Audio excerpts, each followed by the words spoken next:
student. So today I shall continue with the chapter 5, that is the landforms of the earth. And as you know, in my last class I already completed this chapter.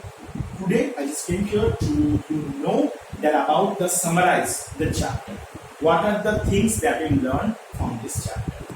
What are the things? First of all, that here is a landform. So landform means we have to learn here about the 5 major landforms of the earth surface. Sorry, the 4 major landforms. So what are the landforms? First is a mountain, second is a plain, plateaus, okay, and those are the hills, mountains, these all the things that have to be learned. And in your syllabus, only the 3 things is given, that is a mountain, plain and plateau.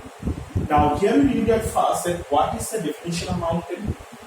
That mountain is a triangular type land masses or the surface that both the side is the sloping area and one side that is the flat land.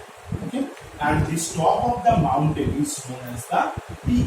This is known as the peak of a mountain or the summit of a mountain. Now the mountains are 3 types. What are the 3 types? The first one is the generally mountains are the 4 types, but in your syllabus it's given here 3 types. The mountain, first of all, is the fold mountain. Second is the block mountain. Third is the volcanic mountain, and the fourth is the residual mountain. Now, what is the fold mountain? That those are the mountains are formed due to the movements of tectonic plates, and it moved from the one place, or it can move from the one. It can be formed due to the movements of these tectonic plates, where both the tectonic plates are come to close with each other. That time, this the land masses goes upward, and they make the fold-like structure, and they form the which type of mountain that is called fold mountain. Now, the second is the block mountain. That due to the earthquake, when the few part of the earth surface is goes upward, that is known as a block mountain, and few portion of the earth surface is goes downward, that is called the Rift Valley. And the examples of the block mountains are the Satpura mountain, Black Forest mountains are the example of block mountain. And one more thing you have to remember that those are the fold mountains are divided into the 2 parts.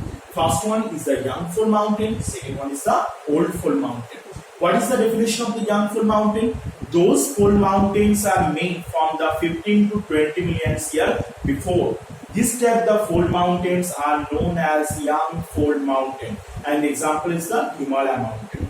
And what is the old fold mountain? Those are the fold mountains are made from the 150 to 250 million years before.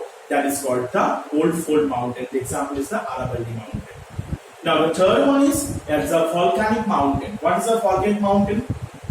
Those mountains are formed due to the volcanic eruption. Generally, when the volcanic eruption is occurred, when the magmas come out to the earth's surface and they start to store and make the conical type landform. This type the landforms is known as the volcanic mountain. And the example is the Mount Fuji. Mount Fuji, these are the examples of the volcanic mountain. And the last one is that is a residual mountain. Then what is the residual mountain? Those are the mountain regions are made due to the erosional process of the weathering or the erosional degradation. This type of process, that type of mountain regions are known as the residual type of mountain. And the next we discuss that about the what is the importance of mountain. The mountains help us in many ways. The mountains are the main source of the freshwater rivers. The mountain provide the mountain help to the changes the climatic condition in our area, and also the mountains are very helpful to making all the things. Those are the land mountains are also they are being provide they are can prevent us or protect us from those are the foreign invaders, and also the Siberian wind, cold Siberian winds cannot enter due to the Himalaya mountain or the mountain region.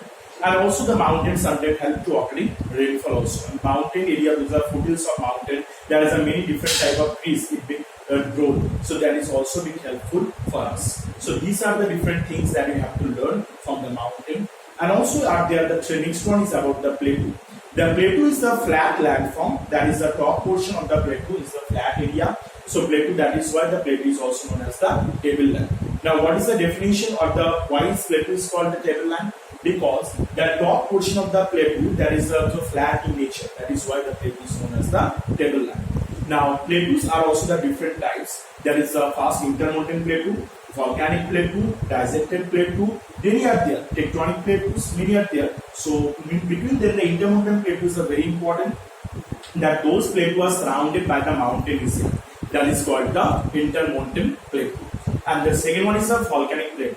That those plateaus are made due to the volcanic eruption, where the volcanoes or the magmas have been come out and they spread over the large amount of area. And which type of plateaus they form? This type of plateaus are known as the volcanic plateau. And the example of the volcanic plateau is the Deccan Plateau. An example of the intermountain plateau is the Tibetan Plateau.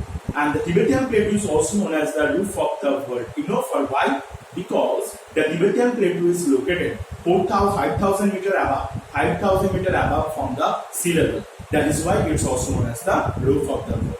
And last we did about the plain area. The plain area is a normal structure that the land surface that 200 meter below the land masses. And the plains are the generally three types. That is the structural plain, erosional plain, and the depositional plain. But in your syllabus, you have to read the two things: structural and the depositional plain. So structural plane, those plane area, they have a particular structure, they have a particular type of shape and size, they have the structural plane, and those plane region, they doesn't have the, and those are the made by the depositional process of the river, wind and glacier. This type of region are known as the depositional plane, or this type of plane area known as the depositional plane. So these are the things, and one more plane are there, that is the erosional plane.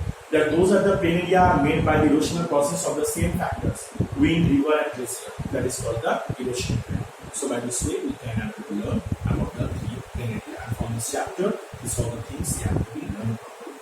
And in my next class, I will discuss about the exercise question answers. Okay, so today I am here.